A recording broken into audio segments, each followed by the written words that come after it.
เห็นหยาดน้ำฝนหล่นจากสายคาเหมือนหยดน้ำตายามฟ้าสะอื้นฟ้าคงเจ็บปวดดวงใจสุดฝืนฟ้า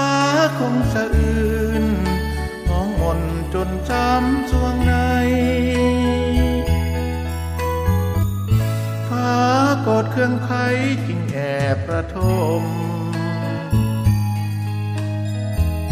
หรือว่าฟ้าดมเป็นแผลหัวใจหรือมีความผิดอารมณ์หวั่นไหวหรือคนหักนายฟ้าจริงได้หลั่งน้ำตากินอยากสาบเช็ดน้ำตาฟ้าหลังแต่เก่งฟ้าสั่งว่าดินต่ำกว่าฟ้าดินยังหวังตั้งใจเอาไว้ว่าแม้นฟ้าสิ้นคนปรารถนาจงโน้มลงมาดินจะประคอง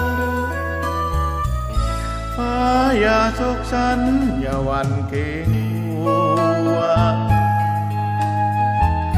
ดินจะสร้างตัวเป็นภูเขาทองฟ้าคงจะสุขยามเฮาเคียงสองฟ้าคงใสสองสิ้นความมองมนหรือไทย